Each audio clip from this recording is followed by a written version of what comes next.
Tere päevast, algab maikuu opositsioonitund, vastused annavad Helir-Valdor Seeder Isamaast, tere päevast. Tere päevast. Tanel Kiik Sotsiaaldemokraatidest, tere. Tervist. Lauri Laats Keskerakonnast, tere. Tere päevast. Ja Siim Pohlak EKRE-st, tere päevast. Tere. Küsib Mirko Ojakivi. No kui avada ajalehed või vaadata, millest meedia laiemalt räägib Riigikogu tööde ja tegemiste puhul, siis tundub ikkagi, et see presidendi valimine on üks keskne tegevus, millega parlamendis tegeletakse. See on siis mulje, mitte reaalsus. Aga hakkame siis presidendi valimistest selles mõttes pihta, et Helir-Valdor Seeder, kui vaadata, siis eile kogunes vanematekogu ja nenditi, et ühisosa pole tekkinud ja ka ei teki presidendikandidaadi taha, et kuidas teie, Seeder, aru saate, et kas nii vähe pingutati ja nii kergelt anti alla? Ei, protsess on ikka veel pooleli, et kas ühisosa tekib piisavalt suur, et Riigikogus president ära valida või mitte, seda on täna vara öelda. Aga tõsi ta on, et eilne vanematekogu, kes kogunes, siis tõdes seda, et EKRE-l on oma kandidaat välja valitud, nemad on selle taga. Isamaa ja Keskerakond on ju teinud ettepaneku, et ootame ära tänase ametis oleva presidendi otsuse. Nii jäi see ka eelmisel vanematekogul, et Riigikogu esimees konsulteerib, saab kokku ja eks me siis saime ülevaate sellest kohtumisest.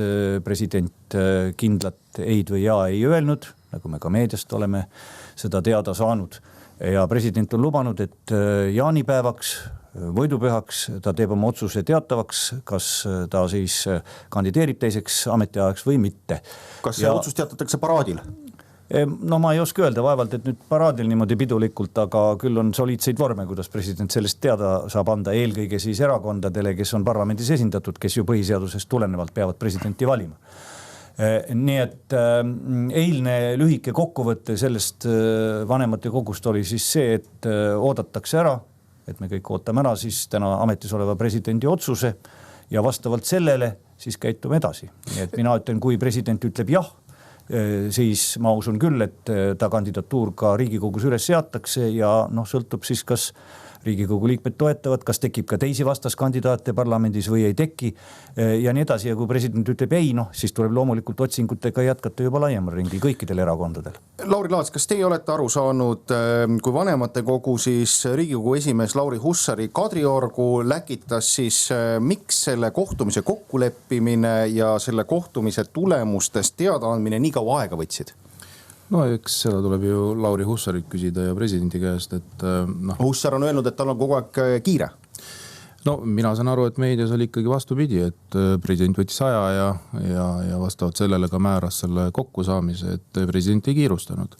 Eks ta ka näitas ilmekalt, et mis ta sellest tegevusest Riigikogus arvab ja mis tegelikult toimub tegelikult see, et osad erakonnad soovivad tagatubades presidendi kandidaadi osas kokku leppida ja ma lihtsalt tuletan meelde, et kui me juba esimest korda suuremas ringis vanematekogus kokku saime koos siis erakonna esimeestega, siis me leppisime ju kokku, et tõesti, et me volitame Lauri Hussarit, et ta kohtuks presidendiga, küsiks tema siis nõusolekut või arvamust ja teiselt poolt käis ka arutelu, et kas on olemas ka veel kandidaate, mida siis lauale panna ja siis kõik ühes suust ütlesid, et ei ole.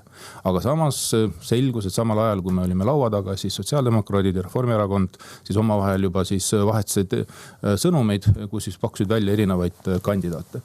Mis on praegu selge on see, et tõesti EKRE on ennast positsioneerinud, nendel on olemas oma kandidaat, mille osas ma arvan, et EKRE on alustanud sellist poliittehnoloogilist mängu. Selge on see, et Mart Helmest Eesti president ei saa. Ja ma arvan, sellega ka EKRE ka arvestab on suuresti ja teiselt poolt, kui vaadata, ei ole ka sellist suuremat ühiskonna sellist toetust, sellepärast et 76% Eesti rahvast toetab Alar Karist ja nii Keskerakond kui ka Isamaa on Alar Karise taga ja me ootamegi tema vastust. Teiselt poolt me näeme, kuidas siis osad erakonnad nagu sotsiaaldemokraadid ja Reformierakond siiamaani mängivad, midagi ootavad ja tegelikult ootavad, valmistavad pinnast ette tulla välja kuskilt tagant toast oma kandidaadiga ja see ei ole ilus. Siim Pohlak, on siis see lugu selline, et mitmed erakonnad on aru saanud, et Riigikogus presidenti ei õnnestu ära valida ja siis nüüd iga erakond vaatab, et kuidas mõnda oma poliitikut positiivses valguses oma valijatele näidata ja siis otsa tegi lahti EKRE? No vastupidi, EKRE ei mängi poliitmänge ja üldse mingeid tagatubade mänge, et me olime väga konkreetsed, väga otsekohesed, meil on oma kandidaat, me ei visanud mingeid valenimesid välja, et vett segada, nii et me ajame väga konkreetselt ja otsekoheselt asja, aga pikas perspektiivis EKRE eesmärk on olnud läbi aegade ju presidendi otsevalimised, nii et tegelikult on pikas perspektiivis on see meie eesmärk ja seda me sooviksime, siis oleks presidendil tugevam mandaat, tugevam rahvatoetus ja see oleks oluliselt õiglasem kui praegune tagatubades toimuv. Tanel Kiik, et ajal kui siin Lauri Laats rääkis sellest, kuidas siis tagatoa mänge proovitakse siin mängida ja siin sõnumeid vahetada, teil oli ka siis telefon käes, et mis need viimased uudised siis ütlevad, et kellele te siis hääli otsite? Ja, no eks selline poliitiline pingpong ja konkurentide süüdistamine käib alati asja juurde, eriti kui Riigikogu valimised lähenevad. Aga mul on tegelikult olnud au ja võimalust osaleda paaril korral ikkagi presidendi valimise protsessis ja elu on näidanud seda, et need liiga aegsasti kandidaatide väljakäimist paraku võib öelda siis ajalugu ei hinda. Ehk et kui meenutame siin, ma ei tea, 2016 aastat, kus esialgu kandidaadid olid Siim Kallas ja Marina Kaljurand ja Mailis Reps ja Allar Jõks ja tegelikult oli veel nimesid toona. Ka Mart Helme oli nende hulgas, et siis lõppvooru nii-öelda pärast seda, kui nad Riigikogus ja valimiskogus olid kahjuks valituks mitte osutunud, siis ei jõudnud ju keegi neist, eks ole, toona presidendiks sai teatavasti Kersti Kaljulaid. Ja meenutades ka eelmist korda, ehk 5 aasta tagust, ka siis tegelikult Alar Karis tuli suhteliselt ikka viimasel hetkel, ehk see augustikuu, mitte märts, aprill, mai ega juuni. Nii et elu on näidanud, et liiga vara kandidaatide nimede väljaütlemine pigem kahjustab neid, kui neid toetab ja sellest nagu sotsiaaldemokraadid lähtunud, et meie huvi pole ühtegi tugevat kandidaati sealhulgas istuvat vabariigi presidenti põhilasta, vaid pigem rahulikult arutada, mõtiskeda, milline see formaat võiks olla, kuidas seda parlamendis kokku leppida. Esimene eesmärk eelistus, me ei ole seda salanud, olekski, et Riigikogu valiks Eesti Vabariigi järgmise riigipea, nii nagu põhiseadus seda esimeses järjekorras ette näeb, kui see õnnestu, siis loomulikult valimiskoguna sama roll, aga meie vastupidi, just nimelt mänge ei mängi, vaid me töötame selle nimel, et päriselt kokkuleppele jõutaks, mitte kuidagi moodi ei, ütleme siis haagi ennast, kas populaarse presidendi sappa, nagu on siin teinud Keskerakond ja Isamaa, või ei tule välja, eks ole, oma kandidaadiga teades, et see on ainult PR show, mida on teinud EKRE, nii et meie loogika on olnud see, et presidendi valimine peab olema koalitsiooni ja opositsiooni ülene kokkuleppe ja heas usus, hea tahtega oleme nendesse läbirääkimistesse panustanud. Lauri Laats, aga mis mängu mängib peaminister, kui siin Kiik ütleb, et nemad kandidaati nii aktiivselt ei otsi, kedagi välja teadlikult praegu ei käi, et teda põhja lasta, aga peaminister on siin kõigepealt avaldanud toetust ju ametis olevale presidendile, kui ta Esimeses stuudios Andres Kuusele ütles, et tema isiklikult toetab siis Alar Karist. Möödus mõni nädal, teatas ta, et järgmiseks presidendiks võiks kaaluda Kersti Kaljulaidi, et kas teie saate aru, et miks selline hookus-pookus nimedega? No ma arvan, et see, mis puudutab meie peaministrit, siis peaminister on juba ammu liimist väljas ja need väljaütlemised ja mõtted ükskõik mis suunas näitab, et tegelikult suures plaanis ta nii ongi. Teiselt poolt, mis iseloomustab kogu praegust valitsust ja kahjuks ka sotsiaaldemokraate, on see, et ei taheta rahva häält kuulda. Ja minu arust see on juba pikemat aega. Rahvas ütleb ühte, valitsus teeb teistmoodi, teisiti ja mõtleb samuti.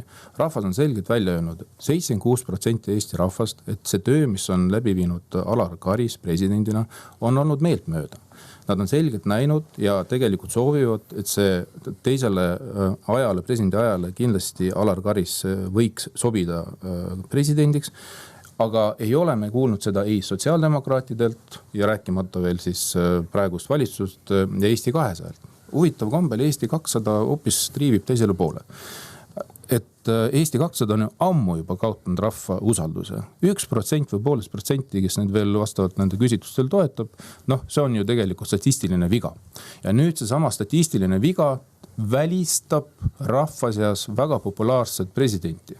et see ongi tegelikult see, mis kogu seda valitsust ja olukorda iseloomustab. Vastata lühidalt lihtsalt, kuna paratamatult tundub, et poliitika ajalugu on mul paremini selge kui siin eeskõneleja, siis mäletan, et see oli 2011, kui oli arutelu selle üle, kas Toomas Hendrik Ilves peaks jätkama teiseks ametiajaks. Toona tal oli väga suur rahvatoetus muideks, aga Keskerakond otsis siis aktiivselt teist kandidaati, kelleks oli Indrek Tarand tol hetkel. Hoolimata sellest, et rahva seisukoht oli selge, et Toomas Hendrik Ilvese poole kaldu. Et nüüd kuidagi ette heita, et automaatselt erakonnad ei koondu, eks istuva presidendi taha on pentsiks, seda enam, et tol hetkel Ilves oli teatanud soovist kandideerida teiseks ametiajaks. Aga praegu teatas Alar Karis see teinud ei ole, nii et on ka väga näljakas koonduda kandidaadi taha, kes ei pruugi ollagi kandidaat. Oota, hästi lühidalt, Lauri Laats, võtame asja kokku. Need inimesed, kes olid tol ajal ja veel 4-5 aastat tagasi, need on juba leidnud endale kohad teistes erakondades. Keskerakonna seisukohad. See oli 2011 aasta küll, aga hea küll. Aga Helir-Valdor Seeder, kui siin praegu räägitakse, et tulevane president peaks olema välispoliitilise kogemuse ja sisepoliitilise tunnetusega, kas te olete nõus, et on see siis selline siis moto, mille järgi peaks hakkama seda presidenti siis otsima? No kindlasti president peab tajuma rahvusvahelist olukorda ja omama oma selget arusaama ka välispoliitikast, mida Eesti riik peaks ajama. Ja samal ajal on ülioluline, ma julgen öelda, ülioluline kõikide presidentide puhul see siseriiklik mõõde, sest et põhiseadusest tulenevalt on presidendi üks olulisemaid rolle olla ka tasakaalustaja Eesti poliitilises süsteemis. Täitevvõimu, seadusandliku võimu ja kohtuvõimu kõrval. Seda ei tohi kindlasti alahinnata, nii et see presidendi isik peab kindlasti olema universaal ja minu hinnangul on Eestis päris mitmeid selliseid inimesi. Küll aga ma ei ole Taneliga sugugi nõus, et justkui Isamaa haagiks populaarse presidendi taha. Me ei ole kunagi seda teinud, alates Lennart Meri kandidatuuri üles seadmisest, Allar Jõksist ja kõigist vahepealsetest kandidaatidest, kes on olnud. Et me ei ole lähtunud sellest, kes on hetkel kõige populaarsem või mitte, vaid me oleme ikkagi lähtunud sellest, kes teatud aja hetkel on sobivaim president Eesti Vabariigile. Ja julgen öelda, et enamus neist valikutest on ju ka õnnestunud, et Lennart Meri omas ajas, ma arvan, oli meil siiski parim valik. Ja see, et Arnold Rüütel ka pärast tuli, ma julgen ka öelda, oli hea valik. Oleks vastupidine järjekord olnud, ma arvan, et ei oleks väga hea olnud. Et saatus soosis tegelikult, võib öelda, Eestit ja meie valikuid, et see nii on ajaloos läinud. Nüüd, kui tulla praegu, siis parlamendi matemaatika on ka oluline. Peaministri väljaütlemine on olnud väga heitlik, mis puudutab presidendi kandidaate. Et ta on ju öelnud, et Alar Karise valimine presidendiks Reformierakonna taha ei jää. Ja siis ta on öelnud, et tema arvab ja tema eelistus oleks, et president võiks olla naine. Ja siis on ta rääkinud ka Kersti Kaljulaiust. Te näete mingit vastuolu ja segadust? Et mida ta tegelikult mõtleb, minu arust ongi segi nagu pudru ja kapsad. Aga kui me nüüd nagu lihtsustatult läheme ja millel teatud tõepõhi ju all on, et parlamendis on liberaalsed erakonnad ja konservatiivsed erakonnad ja mina seda vastandust ei otsi, peaminister otsib seda väga, ilmselt me saate jooksul saame rääkida tema kõnedest ja tegudest, aga reaalsus see on, et erineva maailmavaatega laias laastus nii võib ju käsitleda. Siis ühelgi kumbalgi plokil ei ole piisavat ülekaalu ja kui me täna vaatame, siis liberaalsel plokil on võimalus valida president parlamendis ära ilma konservatiivseid jõude kaasamata ainult aknaaluste abiga. Nii et teatud mõttes võib öelda, et kaalukeeleks on need nii-öelda 7 aknaalust, kes ei ole endale uut pesa leidnud. Siim Pohlak, kuidas teie aru saate, et mille peale siis see mäng käib, miks see asi kõik on nii segaseks läinud, mis on erakondade huvid ja miks need ei ole sellised ühised? Ma veel kord ikkagi rõhutan, et praeguses olukorras selgelt paistab välja ja kui räägiti toetusprotsentidest, siis tegelikult kõige suurem toetusprotsent ongi ikkagi presidendi otsevalimistel, et pikas perspektiivis meil on vaja see asi lahendada presidendi otsevalimistega, et selline lehmakauplemine tagatubade mängud ära lõppeks. Aga millist presidenti Eesti praegu vajab, siis vaja on inimest, kes on diplomaat, suudab suhelda, välissuhtlust pidada, aga meil on vaja tegelikult tänases julgeolekuolukorras, majandusolukorras presidenti, kes suudab suhelda ja kes kõnetab kogu rahvast. Ka neid inimesi, kes võib-olla viimastel aegadel tunnevad, et on jäänud kõrvale maainimesed, väikeettevõtjad, et ka kõik seda ühiskonna osa see president peaks suutma kõnetada ja suhestuda. Kui Kersti Kaljulaiust räägime, siis see on vastupidi ju nii-öelda Tallinna tornide ja vähemuste president, aga meil peaks olema just president, kes suudab kõnetada kogu Eesti rahvast ja sealhulgas ka maainimesi, konservatiivseid inimesi, nii et see on kindlasti üks oluline ootus järgmisele presidendile. Tanel Kiik, võtke see presidendivalimiste plokk kokku, et miks siis on niimoodi, et see teema on poliitikas omandanud nii suure tähtsuse ja see teema ikkagi siis avalikus kuvandis domineerib nii märkimisväärselt?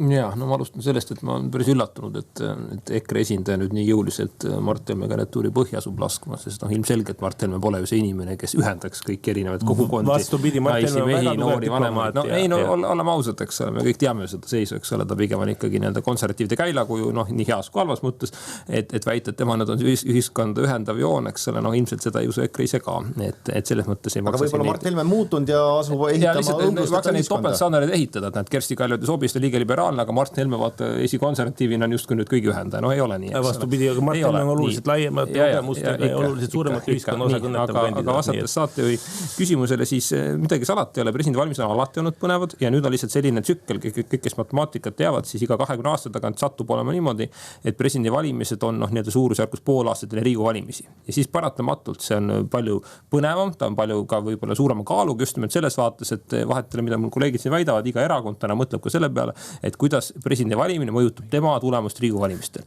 Mis automaatselt tähendabki seda, et see intriig on suurem, see erakondlik huvi on suurem, vastuolu on võib-olla suurem ja selles mõttes ka ühiskondlikus vaates võib öelda, et kuna praegu ma arvan, siin on mängus ka natuke see, et valitsuse enda populaarsus on väga-väga madal, oleme ausad. Et ka see tekitab veel täiendava sellisel ootuse, et siis peaks olema president vähemasti, kes seda nii-öelda valitsust tasakaalustab. No läheme siis selles mõttes järgmise teema juurde, et kuigi me tegelikult teemat ei vaheta, sest Tanel Kiik ütles ka, et see kõik on siis seotud lähenevate Riigikogu valimisteni, 10 kuud on siis minna ja siis selgub uus Riigikogu koosseis, aga kuidas teile praegu kogu seda sisepoliitilist virvarri vaadates tundub, et kas 10 kuu pärast inimesed tahavad üldse midagi poliitikutest kuulda, sest kui vaadata, kuhu suunas meie ühiskondliku ruumis sikutatakse, et pääsu paistab, et sel korral ei ole taas väärtuskonfliktidest, sellistest kismadest, miks see kõik seeder niimoodi on läinud, et taas tuleb selline vana väärtuspõhine kisma tagasi?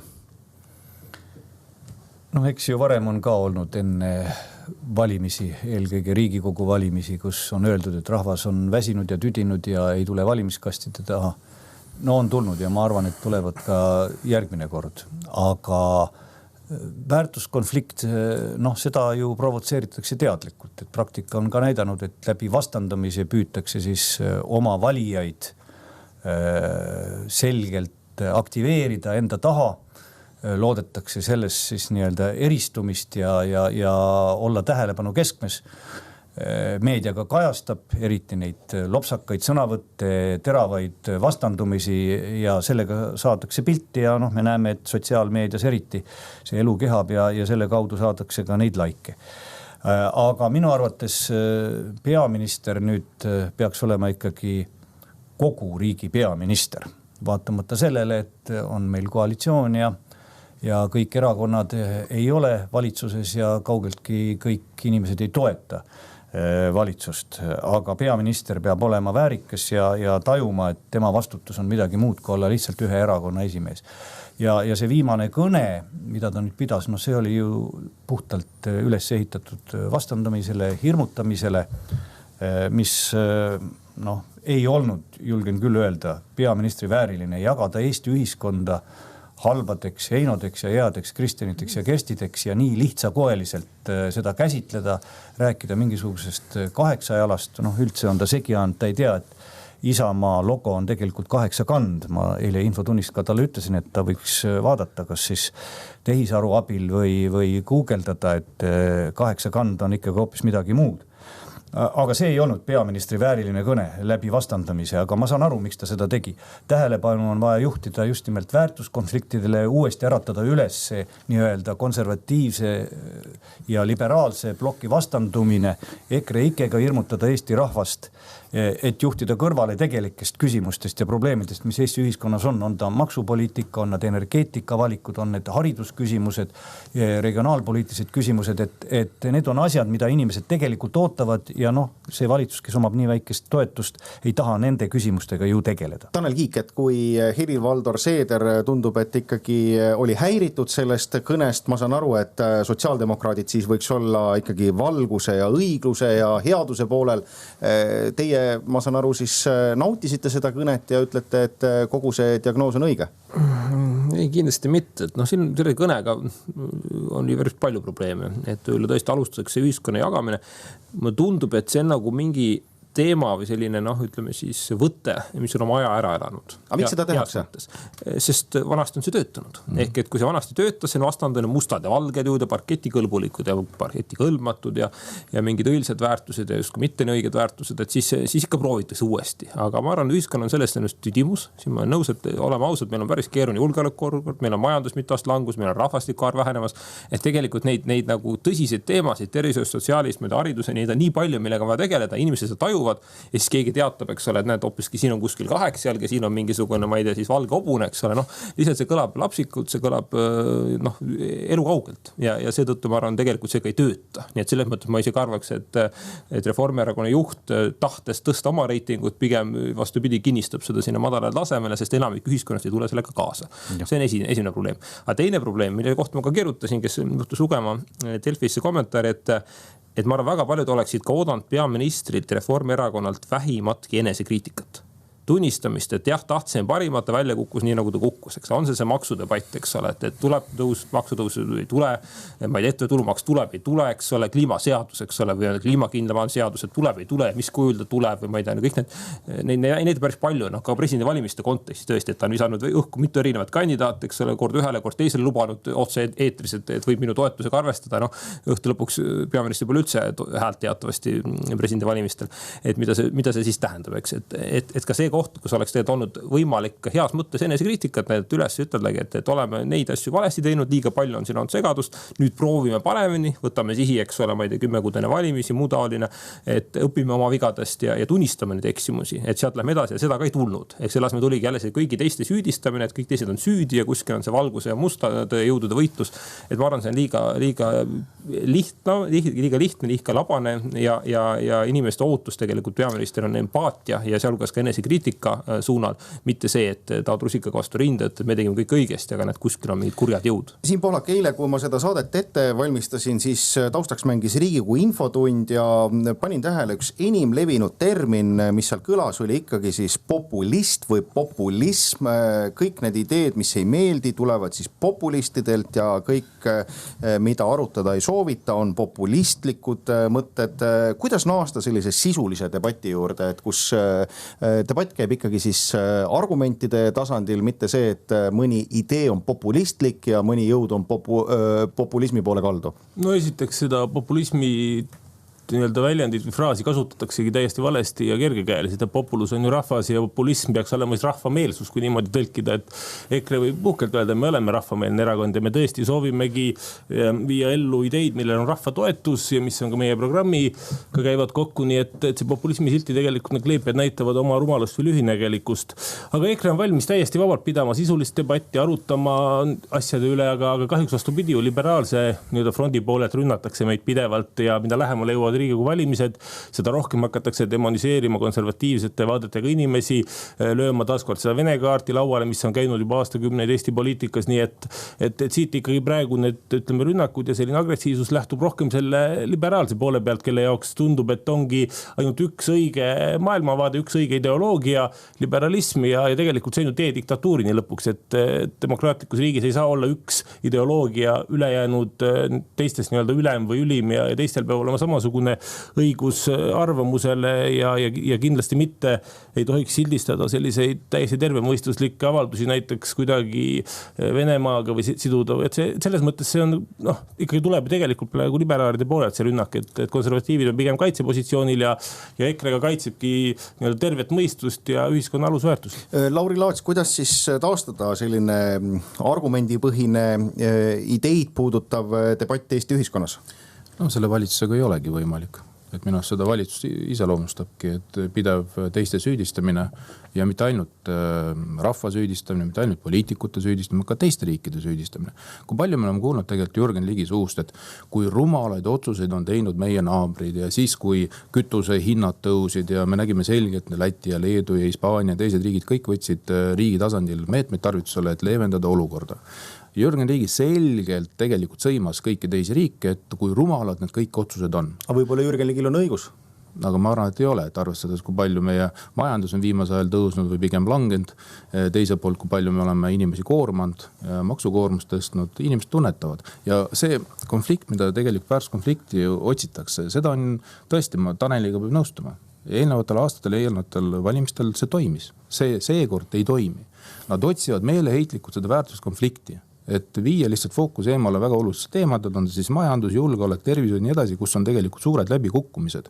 Ja tuuagi see pilt jällegi selline mustvalge poliitika, aga ma arvan, et ma tunnetan seda, et kui ma käin ja suhtlen inimestega ja ma suhtlen tegelikult väga palju, et see retoorika ei toimi. Tegelikult tahetakse lahendusi, tegelikult nähakse, et lahendused on teiste erakondade taga. Ja kindlasti need väljenduvad need arvamused juba järgmise aasta märtsikuu valimist. Kui ma kuulan nii teid kui ka teisi poliitikuid, kes erinevates saadetes käivad, siis mulle jääb mulje, et teile kõigile on hinge läinud ikkagi Reformierakonna tegevus ja käitumine. Näiteks mõned nädalad tagasi oli mul Uudis Plussis külas sotsiaaldemokraatide endine esimees Jevgeni Ossinovski, kes ütles, et Eesti poliitikaelu suurim mure praegu on see, et erakondade vahel puudub usaldus ja kui minna nagu detailsemaks, siis tundub, et see kõige suurem pahameel on just Reformierakonna vahel. Mis see Reformierakond teil teinud on, et te nii kurjad olete Tanel Kiik Reformierakonna peale? Jaa, ma ei ole loomult kuri inimene, ma arvan, seda teavad vist kõik, aga kui rääkida Reformierakonna käitumismustrist, siis oleme ausad, ta on olnud partnerite suhtes reetlik ja reetlikkus ei tekita kunagi usaldust. Võtame siin, ma ei tea, valitsuskoalitsiooni riigi tasandil, võtame Tallinna tasandil selle lõhkumise siin suvel, võtame varasemad valitsuskoalitsioonid siin laua taga, praegu vaatan ainult EKRE saab öelda, et Reformierakond pole neid kunagi valitsusest välja tõstnud, et kõigi teiste erakondade puhul on ühel või teisel hetkel Reformierakond tegelikult väga selgelt mitte ettekäänet on ajal üldiselt enda reitingu päästmiseks püüdnud siis nende partnerid üle parda upitada ja edukalt seda mitmel korral ka teinud. Aga alati sellistel asjadel jääb nii-öelda karmavõlge, mis tuleb siis hiljem tasuda. Et see on üks pool ja teine pool on tõesti see, et siin ma saate esimeses osas vaidlesin Lauriga nüüd siin vastastikku nõustume, et ka see rahva hurjutamine on, ma arvan, miski, nagu mida tegelikult ükski poliitik endale ei saa lubada. Et kui ikkagi on see rahandusministriga teine hakkab õpetama, kuidas peab toimima, kuidas peab sööma, mida peab ostma, eks ole, kuidas peab elama, et see lihtsalt ei sobi, isegi kui on õigus, isegi siis, et lihtsalt see moraalne positsioon on teine, et see ei ole nagu ütleme siis kuskil terapeudi rollis, eks ole, et see nagu miski, millest tundub ka, et ei ole aru saadud, et esimese hooga süüdistati nii-öelda konkurente, sealhulgas kohati ka koalitsioonikaaslasi, osad neist näiteks sotsiaaldemokraat saadi lahti, loodeti, et siis hakkab elu paremaks minna, ei hakanud, elu paremaks minna, aga reiting paremaks, siis oli süüdi väga tihti ajakirjanikud ja meedia, ma olen kuulnud, eks ole, et paneb siin valesid pealkirju ja kutsub valesid inimesi saatesse ja kajastab valesid asju ja vales mahus. Ja siis nüüd juba viimases järjekorras, kui see ka vaita, nüüd on rahvas süüdi, eks ole, et nad ei saa aru, eks ole, ja nii edasi, et see on see vana nali, et valime siis endale uue rahva, eks ole, et nii ta ei käi, et see on olnud Reformierakond, ma arvan, see on järjekindel allakäiguspiraal ja mina tõesti olen natuke siiralt üllatunud, et nii pikalt poliitikas tegutsenud, niivõrd professionaalne tugev erakond, nagu Reformierakond on olnud, ei ole suutnud tegelikult enda kurssi muutma, käiku vahetama, eks ole, et mingeid muutusi tegema. See viimane üldkogu näitas seda, et piltlikult öeldes jäämägi paistab ja selle asemel püüda kurssi muuta, midagigi teha, vähemalt käiku aeglustada, pannakse käiku juurde, loodetakse, et äkki see jäämägi läheb eest ära. Seeder on siis nii, et teie ei usalda Reformierakonda ja Reformierakond ei usalda teid? No ei, meil vastastikku suurt usaldust küll nüüd ei ole, aga ma arvan, et ega seda niisugust suurt usaldust erakondade vahel pole kunagi olnud, et on kahtlemata erakonnad, kelle maailmavaade on olnud lähedasemad ja kus isikud omavahel on teineteisele olnud sümpaatsemad ja nii edasi. Ja meil on ju alati olnud ka koalitsioonivalitsused, nii et on tulnud teha valikuid ja paljud valikud on sõltunud ka valimistulemusest, mitte sellest, kes kellele rohkem sümpatiseerib.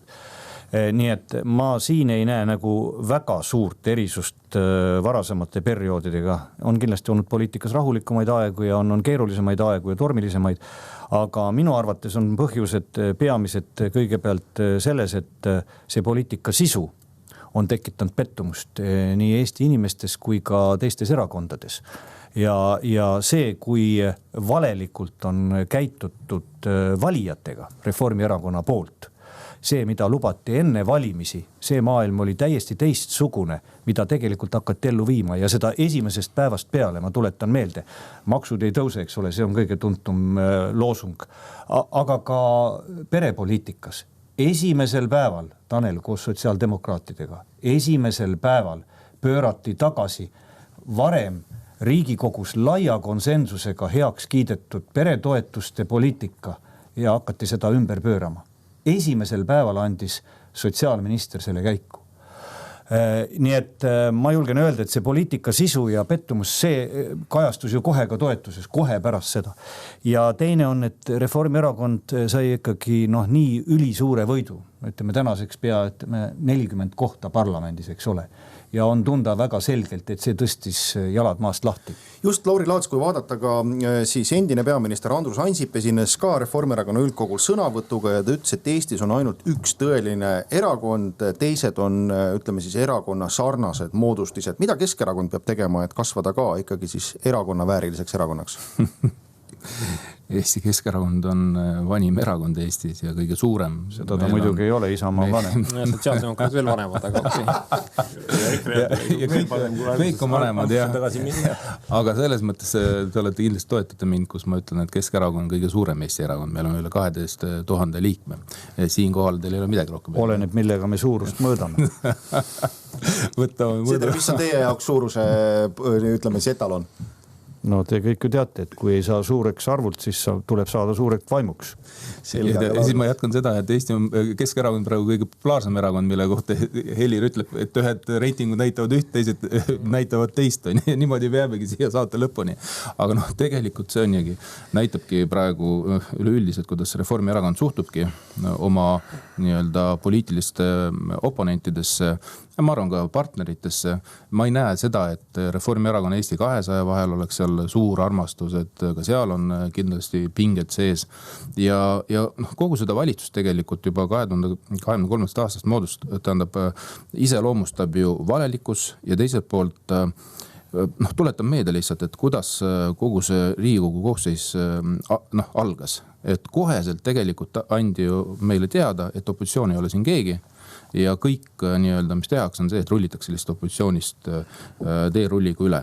Ja jällegi tuleb ka tuletada meelde, et Eesti 200 uue jõuna lubas ju uut sellist poliitilist kultuuri ja nii edasi, aga mis sellest nagu kõigist on saanud, on ju igapäevane meil poliitiline elu. Aga see, mis puudutab sotse... Tuligi ju uus, aga mitte parem. Mitte parem, aga see, mis puudutab sotse ja kohe valitsuse alguses, need otsused, mis Reformierakond sotside abiga tegelikult viis ellu, see ju mõjutab meid siiamaani. Ja need olid loomulikult valed otsused, automaksud, käibemaksu tõstmised, tulumaksu tõstmine, toetuste äravõtmine peredelt ja kõik nii edasi. Ja kuidagi sotsid on sellest kuidagi ära unustanud selle asja ja distantseerunud. Et see on paneb imestama. Tanel Kiik, siin on süüdistatud sotse kõikides surmapattudes, et miks te siis sellised olete? Ja, see tundub olevat selline Keskerakonna selline PR-strateegia, eks ole, et kui muud üle ja siis ründa sotse. Aga tõsi on see, et üsna mitmed otsused, mida valitsuskoalitsioon tegi, ma arvan, et olidki sellised parimal juhul juba öelda küsitava väärtusega. Ma arvan, et viga oli nii see, et peretoetusi minni enne valimisi liiga hoogsalt tõstma, on see ennegi öelnud, ja viga oli ka see, et minni kärpima. Tegelikult riik ei peaks kõigepealt võtma endale üle jõu käivad kohustusi rahalises vaates ja riik ei tohiks ka teistpidi käituda nagu sõnamurdlikult, et korra midagi seadustatud pööratakse tagasi. See on minu isiklik seisukoht, mina ei ole hääletanud nende tõstmise poolt ega ka nende langetamise poolt teatavasti. Nii et mul on ka lihtsam seda positsiooni selles mõttes väljendada. Aga need maksumuudatuste puhul oli see, et sotsiaaldemokraatid tegelikult toona Keskerakond olid enne valimis ausad, ütlesid, et meil ongi vaja maksudebatte, ongi vaja maksumuudatusi. Et see viga tõesti oli see, millele ka Helir korra viitas, et enne valimisi räägid, et kõik on hästi ja eelarve on korda tehtud olukorras, kus tegelikult püsikulud toona kasvasid mälu järgi vist umbes 2 korda kiiremini kui tuludeks. Et noh, ei selle mõtet rahvadest juttu rääkida, eks ole, et eelarve on korras, kui sul tegelikult eelarve defitsiit kasvab ja siis poolt veel kogu see julgeoleku kulutuste nii kiire tõus ka veel toimunud. Et tegelikult oleks olnud inimestega tulnuks olla aus, selleks tõenäoliselt tähendab natuke väiksemat valimistulemust, võib-olla Reformierakonna Eesti 200-le, aga selle võrra oleks ka veel ootuspärasem olnud see poliitikud ellu viidi. Ja mis puudutab neid maksupoliitilisi otsuseid detaile, siis siin on jälle viga selles, et parlamendi matemaatika, Reformierakonna Eesti 200 juba toona kahe peale enamuse ja ka teiste paremerakondade vaates, et meil on väga parempoolne valitsus, parempoolne parlament ja tähendab, kas maksupoliitika on parempoolne. Selle asemel, et teha astmelist tulumaksu näiteks või pangamaks või muid selliseid meetmeid, eks ole, mindi tõstma üle välja, näiteks ka käibemaksu, mis on selgelt omal loomult parempoolne valik, mida kahtuvalt sotsiaaldemokraatide jaoks ei ole esimene eelistus. Küsite, kas me tahtsime valitsus olla, siis ma olen siin nõus kogenematu sotsiaaldemokraatid, et iga valitsus, kus on sotsiaaldemokraatid, on parem kui selline, kus seda ei ole ja seda me näeme ka praeguse valitsuse näitel. Nii, aga selle usalduse teema kokkuvõtteks Siim Pohlak, et kuidas siis EKRE arvates, kuidas teie enda arvates taastada Eestis see usaldus, sest ega pikaajaliselt ei ole ju ka see jätkusuutlik, et ma saan aru, et poliitiliselt on nagu annab hea tunde, et tulete kas või siia samma opositsioonitundi, sõimate tund aega Reformierakonda ja siis, aga see ju ei vii Eestit edasi.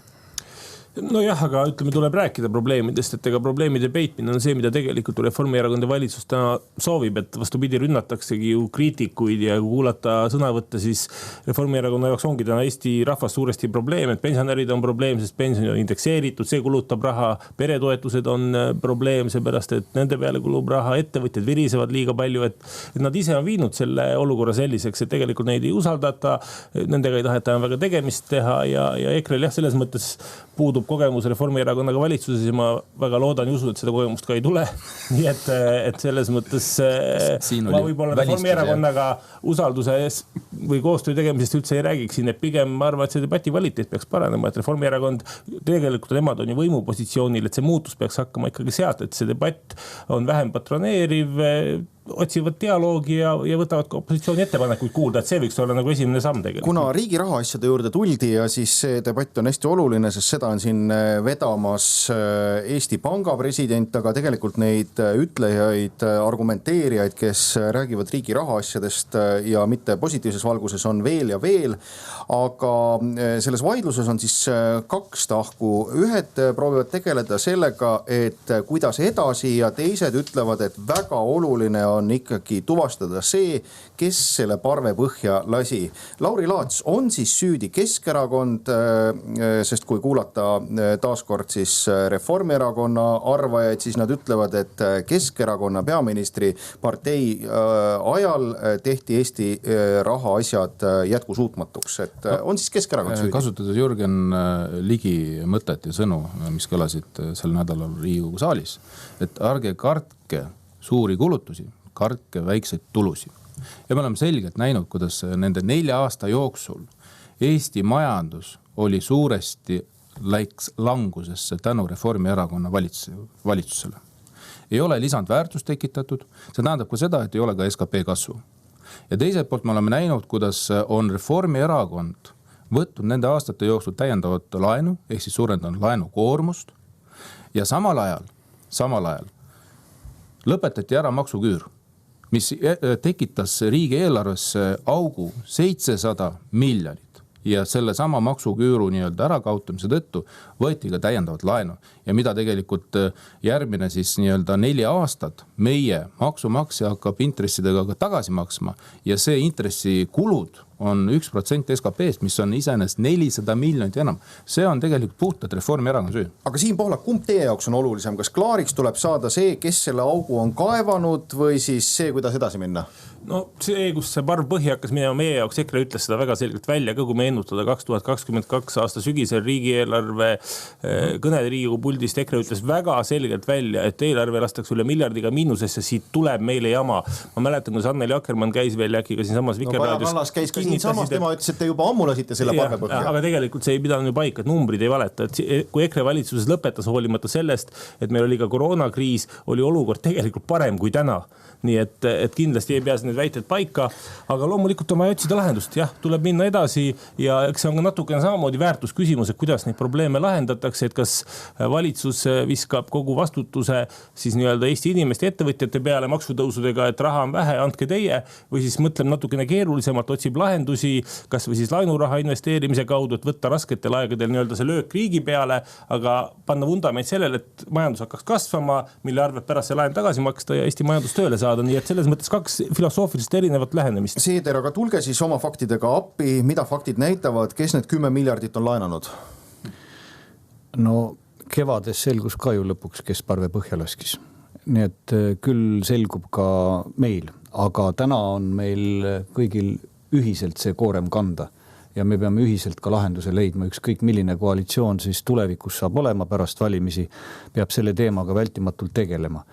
Ja võlakoormuse kiire kasv on kindlasti, ma julgen öelda, probleem, kuid ka seda probleemi ei tohiks üle võimendada. Minu hinnangul olulisem on see, milleks me seda raha kasutame ja kui efektiivselt me majandame ennast, kui efektiivne on meie avalik sektor, tervishoid, haridussüsteem ja siin ma olen veel isegi kriitilisem ja näen suuremaid ohte, et kuidas me seda raha kasutame. Mõtleme see sama Rail Baltic. Mõistus tõrgub aru saamast, miks me praegu Pärnust edasi kavandame seda ehitust. Kulutame sinna 100 miljoneid sellele. Võtame peale püsikulud, teades, et seal ei hakka rongi liikuma. Te ei karda, et te saate endale otsa ette templi, et te olete progressivastane ja Euroopa vastane? Ei, ma ei karda seda, sest jah, ma saan väga hästi aru, et see Rail Baltic on läinud nii kaugel, et ta tuleb ühel hetkel ilmselt valmis ka ehitada. Aga teeme seda siis mõistuse päraselt ja ratsionaalselt. Võtame riigikaitsekulutused. Väga suur hulk raha ja loomulikult on see prioriteet, riigikaitse julgeolek. Kui 400 miljoni eurosele hankele kvalifitseerub ettevõte, kes on sisuliselt riiuli ettevõte, kelle põhikapital on 1000 eurot, kes ei ole esitanud ühtegi majandusaasta aruannet, kellel ei ole töötajaid avalike registrite järgi ja nii edasi. Et kui me teeme selliseid otsuseid, langetame suurte rahakasutuste osas, siis minu jaoks on see palju suurem probleem, et me kasutaksime seda raha ratsionaalselt, mitte niivõrd ainult see suur laenu koormuse kasv. Kui me väga mõistlikult inflatsioonilises olukorras kasutame ära laenu, siis iseenesest on see ju ka majandusteooria kohaselt väga praktiline. Tanel Kiik, muuseas teie olite peaministri büroo juht ja mingist hetkest ka sotsiaalminister nende 100 miljoneid välja viinud toetuspakettide heakskiidu juures ja ma saan aru, et hääletasite ka poolt. Olete siis teie selle Eesti eelarve defitsiidi isa? Ja uhkemaks läheb. No süü ei tohi jääda ripakile. Minul on soovitus, et tuleks ikkagi süüdlane tuvastada. Ja ma vastan ausalt nii nagu on, et päris mitu valitsust järjest on riigi võlga kasvatanud. Seda on kasvatanud nii Reformierakonna juhitud valitsused kui ka enne seda Keskerakonna juhitud valitsused. Lihtsalt faktiliselt, kui numbrid vaadata, siis tõsi on see, et see tempo ehk nende riigi võla kasvu kiirus on kasvanud Reformierakonna valitsuste ajal, eks ole, see maht, kui palju on eelarve defitsiiti tulnud juurde, nii ütleme ühe aasta mõites kui ka mitme aasta mõites on olnud suurem Reformierakonna ajal, sealhulgas üks suuremaid kulurallisid oli ikka 2023 aastal enne Riigikogu valimisi, mis paratamatult taas nagu enne viitasin presidendivalimiste puhul, et enne Riigikogu valimisi ikka erakonnad hakkavad kummaliselt käituma ja siis on samamoodi vaja kulusid, vaat see riigieelarve kulud olid toona juba üle miljardi suuremad kui tulud, eks ole, et sealt edasi nüüd ongi julgeolek ja siis viidatud juba see nii-öelda maksuküüru kaotamise otsus, millest Lauriga rääkis, mis kahtlemata oli jälle lask täiesti vales suunas, ehk et viis riigieelarvest raha välja olukorras, kus me näiteks erihoolekandes on meeletud järjekorrad, mitu tuhat inimest, meil on tervishoius raha puudus, meil on hariduses arutama, kas me suudame need vajalikke õppekohti tagada tavaväärselt suurematele gümnaasiumi lõpetajatele endudele, see on nagu elementaarne, need asjad, mis tuleb igal juhul ära teha. Ja neid me ei suuda teha, neid miljoneid leida või 10 miljoneid. Ja siis me leiame nipsust 700 miljonit kellegi valimislubaduse jaoks, et anda keskmist jõukamal osale inimestele lisaraha, kes tegelikult seda otseselt ei vaja ja seda küsinud ei ole. Et see näitab ka neid irratsionaalseid valikuid, mida on tehtud. Aga maksusüsteem see korda? ka seda mitte ju. Vaata, selles mõttes, et ega kogu Euroopa on astmelist tulumaksu, Eesti on oma ühetaolisega, et huvitav jällekord näide, kus siis tundub, et Eesti ainsana teab, kuidas õige on, eks ole, ülejäänud Euroopa eksib. Et ma kahtlustan, et ta kipub reeglina vastupidi, et see on see, kui sa sõidad rõõmsalt autoga, su tundub, et kõik autod sõidavad vastassuunas, siis tõenäoliselt sina oled vastassuunavööndis. Ehk et antud juhul ma arvan, Eesti on oma maksusüsteemiga vastassuunavööndis. Mis puudutab neid COVID-aegseid otsuseid, neid ma arvan, et tagantjärele pole vaja häbeneda. Ehk et valdav osadest rahast on see töötukassa kaudu palgatoetuse maksmine, tervisevaldkonna lisakulude katmine, ettevõtlustoetused, need kõik aitasid tegelikult hoida inimeste töökohti, hoida inimeste tervist, hoida majandust käimas. Ja kui nii palju kui mäletan, toona hääletas ka Reformierakond tegelikult see lisaeelarve poolt, ei käinud mitte selle vastu. Nii et nüüd tagantjärele öelda kuidagi, et see oli probleem, et kriisile reageeriti adekvaatselt, kogu Euroopa toona reageeris. Et ma arvan vastupidi, et see kriisile reageerimine on õige, aga hiljem on tõesti tehtud ka väga paljusid püsikulusid, mille puhul ei ole seda katteallikate poolt olnud, isegi kui kulu on õige, võtame pensionitõusu või peretoetuse tõusu, et me saame aru, miks siin on vaja lisaraha eraldada, aga teist poolt, eks seda tuluvõrrandit pole tahetud lahendada, seda on nagu nii-öelda purki jalaga edasi lükatud. Selle teema lõpetuseks, Lauri Laats, kas võib juhtuda niimoodi nagu 4 aastat tagasi, ma meenutan kuulajale, Jüri Ratas umbes 4 aastat tagasi parlamendivalimiste lähenedes kutsus üles siis ühiskonda pidama maksudebatti. Kaja Kallas, toonane peaminister, vastas, et tema teab küll, et Ratas tahab tõsta makse ja lõdvendada eelarvereegleid ja tema ei ole sellega nõus. Kui valimised läbi said, siis ilma debati ja lubaduseta seda teha, lõdvendati siis eelarvereegleid, võeti rohkem laenu. Kas nüüd aasta pärast, kui valimised on toimunud, võib minna täpselt samamoodi? Ei no ma arvan, et Keskerakond tuleb võimule, tõstab makse, lõdvendab eelarvereegleid. See, mis puudutab maksusüsteemi, loomulikult kogu see maksusüsteem tuleb ümber vaadata. Et me oleme sellest pidevalt rääkinud, me oleme juhtinud tähelepanu ja miskipärast praegune valitsus ja mitte miskipärast, nendel on oma ideoloogia, mis nad ütlevadki, et nii nagu Jürgen Ligi on öelnud, dogmades kinni, vanades dogmades, hakkama rohkem maksma. Et küsimus on lihtsalt selles, et kui teised naaberriigid, nii Läti, Leedu, rääkimata Skandinaavia-riikides on üle läinud astmelise tulumaksu peale, siis meie valitsus ütleb ei, mitte mingil juhul on ju. Meie tõstame tarbimismakse, see tähendab, me tõstame käibemaksu, me tõstame aktsiisi ja loomulikult tänu sellele kõik ju meie tooted siin samas kaasarvud kütus ja nii edasi lähevad ju kallimaks. See tähendab ka seda, et see otseselt mõjutab meie tavatarbijad, eelkõige neid tarbijaid, kes saavad väiksemat tulu. Ehk siis see on ebaõiglane maksusüsteem. Nii Läti kui Leedu on juba läinud õiglasema, solidaarsema maksusüsteemi ja loomulikult see on, ma arvan, üks põhiküsimus energia teema juures, mis tuleb enne valimisi fookusesse. Nii, Poolak, kellel teie makse tõstate? Ma lihtsalt täpsustan või laiendan seda Lauri mõtet, et maksusüsteemi tuleks vaadata just selle pilguga ka, et kust kohast tegelikult seda raha saab ja ka täpselt Lätis, Leedus on ka pangad asunud tegelikult panustama riigikaitsesse, mis oleks täiesti elementaarne, et meie Tallinna pangahooned on kaitstud, et pangad annavad sellesse oma panuse pangamaksuga, nii et neid lahendusi on küll ja me ei pea tõstma mitte aktsiise ja käibemaksu, vaid vastupidi, võime maksustada ka neid, kellel tõesti on seda kapitali ja kes samamoodi peaksid andma solidaarse panuse tegelikult Eesti kaitsesse. Keskerakond on siis 5 korda pangamaksu seaduseelnõu sisse ja 5 korda Reformierakond koos oma satelliiterakondade hääletas selle maha. Seeter, miks teie nii tasa olete, kui jutt on maksutõusudest? No siin väga palju on räägitud üksikisiku tulumaksust. Minu arvates Eesti maksusüsteem ei koosne ainult sellest, et 90ndate aastate algusest on üksikisiku tulumaks olnud läbiv teema kõikide valimiste eel, kas rohkem või vähemal määral, mitmel valimisel lausa põhiteemaks.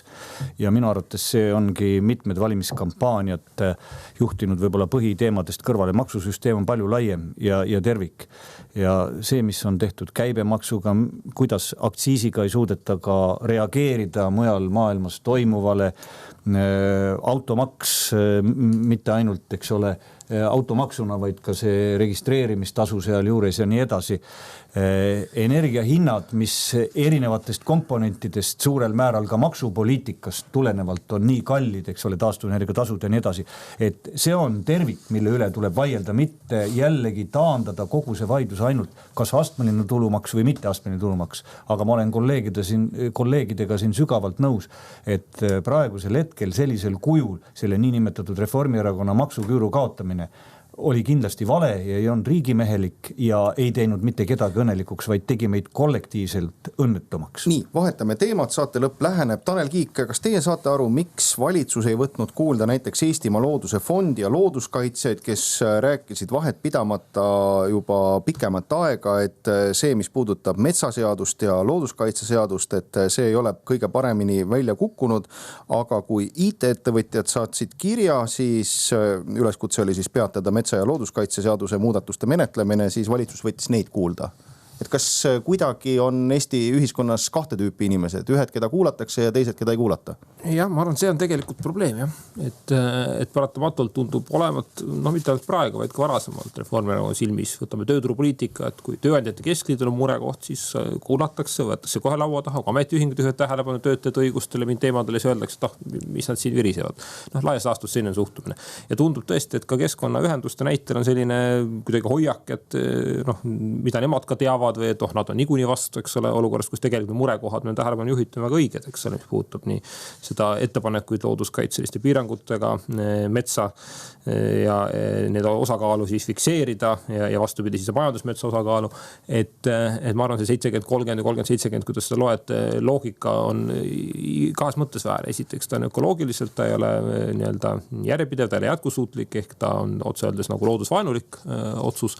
Ja teiselt poolt ta tegelikult ei ole ka majanduslikus vaates jätkusuutlik. Ehk et kui me lubame ka mõnda aega raiuda rohkem, kui tegelikkuses on meil juurdekasv, siis varem või hiljem tekib ju see olukord, kus seda metsa enam pole või hakkame neid seadusi jälle lõgvendama, muutma, et veelgi enam seda raievajadust katta. Et see on kõigi huvides, tegelikult seal kuskil tööstushuvides, et meil oleks stabiilne, läbimõeldud, jätkusuutlik metsanduspoliitika, mille puhul me teame, eks ole, et mis on see meie raievõimekus, mis on see juurdekasv ja et me seda balanssi ei lõhuks. Ja teine pool, et loomulikult ka ütleme protsent üksinda ei aita, eks ole, ehk et väga suur vahe on selles, et millisest metsakeskkonnast me räägime, et meil on liigirikkusega küsimused, meil on, ma ei tea, kodulähedaste metsade küsimus paljude inimeste jaoks, ma arvan, oluline, et see ei ole pelgalt number kuskil kaardi peal, et kuskil on mingi mets alles hoitud, vaid küsimus on selles, et kas Eesti inimeste jaoks see mets ja liigirikkus tänasel kujul säilib. Seeder, mis see teie tunnetus on, mis sellest metsaseadusest saab, sest tõesti, kui kuulata huvirühmasid, siis ühed väga ootavad, et sellest seadusest saaks ikkagi asja, et anda siis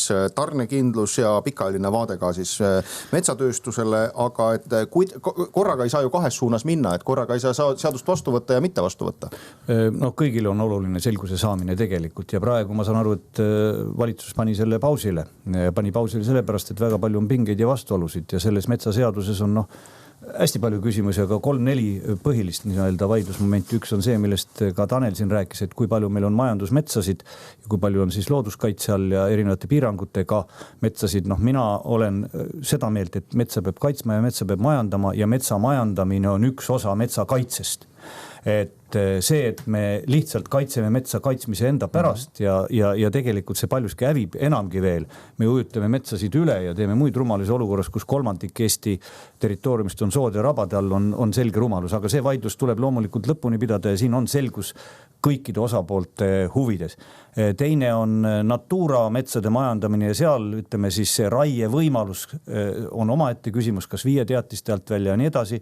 Ja kolmas on see, kuidas neid looduskaitse aluseid maid siis riik kokku ostab, kus ta ise laiendab oma looduskaitsealasid. See, et seda hakatakse tegema poole turuhinnaga, oli täiesti lootusetu katse, mis tegelikult ebaõnnestuski ja need asjad on kõik laua peal. Ma väga loodan, et suudetakse leida mingisugused mõistusepärased kokkulepped ja kehtestatakse ikkagi metsaseadus, mis võimaldab ka metsa kaitsta ja metsa majandada. Poolakas võib juhtuda see, et nii see metsaseadus, looduskaitseseadus, aga ka täna siis parlamendis üle antud kliimakindla majanduse seadus või kliimaseadus, need lihtsalt jäävadki siis parlamendi komisjonidesse ja kui vahepeal tulevad siis valimised, langevad nad menetlust välja.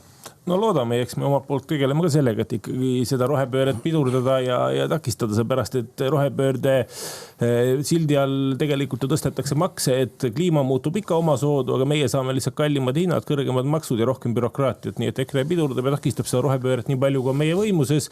Aga mis metsa puudutab, siis Eesti metsa tuleks majandada nii, nagu teeb seda tark talumees, et metsa ei tohi panna lukku, vaid tuleb majandada nii, nagu tark talumees teeks seda, et võtab seal puitu ja samas säilitab ka selle osa, mis on säilitamist väärt. Nii et siin tuleb selline hea tasakaal leida ja arvestada kindlasti ka metsatööstuse huvidega, seepärast et seal on ikkagi 10 000 töökohad taga ja niimoodi see olukord Lauri Laats, on siis nii, et veel paar nädalat parlament töötab sellises vaimus, et võetakse vastu otsuseid ja siis seaduseid, mis muudavad elu ja siis sügisest hakkab üks valimiste ootamine ja sisuliselt otsuseid vastu ei võeta?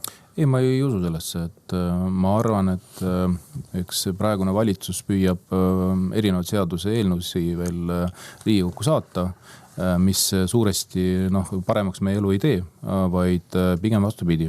ma näen selgelt, et on võetud selline taktika, et võimalikult need seadused vastu võtta, mis edaspidi ka ütleme uuele valitsusele selgelt tekitavad takistusi, et oma ideede elluviimist, siis selle kallal kindlasti väga suuresti tehakse tööd ja see, mis puudutab kliimaseadust, selle võetakse kindlasti vastu. Mis puudutab metsaseadust, ma olen ise keskkonnakomisjoni liige, ma ei näe seda tahet, ma ei näe, et selles osas mingit muutusi tuleb, ehk siis see on tegelikult pausile pandud, mis ei ole hea, arvestades, et metsa tuleb majandada ja tuleb ka lahendusi leida. Nii et me veel näeme, ma arvan, väga suuri üllatusi, mis mitte positiivsed, vaid negatiivsed. Meie saateaeg saab kohe läbi, aga Seeder, ma saan aru, teie erakonna esimees käib nädalast nädalasse ringi ja loetleb kogu aeg neid seaduseelnõusid, mis kui vastu võetakse, et kui tema võimule tuleb, siis tühistab. Aga see ka ju demokraatlikus ühiskonnas päris normaalne ei ole, et valimistel kogu aeg on sellised tagajärjed. Jah, aga mingeid asju tuleb kindlasti ümber vaadata, aga kui te ütlesite, et kas nüüd paar nädalat tööd ja siis oodatakse järgmisi valimisi, ei, valitsusel vaja võtta vastu ju ja koalitsioonile Riigikogul järgmise aasta riigieelarve. Lisaks valitsus surub meile Rootsi vange. Eile me arutasime eelnõud, lisaks on veel vaja lepingut ratifitseerida, nii et ma arvan, teravaid arutelusid parlamendis jätkub järgmisel sügisel veel küll ja küll. Nii, Tanel Kiik, millal siis hoog raugeb? Ja, tegelikult on ausalt, see valitsushoog on juba mõnda aega tagasi raugenud, et praegu on pigem näha seda, et kuna ei ole suudetud sisuliselt neid kokkuleppeid teha, nii nagu algselt plaaniti, siis tegeletakse selliste nagu formaalsuste või nagu linnukeste pärast asjade tegemisega. Parim näide on see kliimakindla majanduse seadus, mis on väga kaugel algselt seatud eesmärkidest, kus räägiks mingitest teekaartidest selle asemel, et valdkondlikud eesmärgid päriselt kokku leppida. Ehk praegu tundub, et tullakse sellise asjaga, mida ei toeta tegelikult ei keskkonnakaitsed ega ettevõtjad, sest mingit selgust ei paku ja pigem see tehakse linnukese pärast, mis näitabki seda, et sisuline hoog on raugenud ja praegu käib selline nokitsemine. Aga selline sai tänane saade. Tänan saate külalisi Tanel Kiik, Lauri Laatsi, Helir-Valdor Seederit, Siim Pohlakut. Mina olen Mirko Ojakivi, kuulmiseni.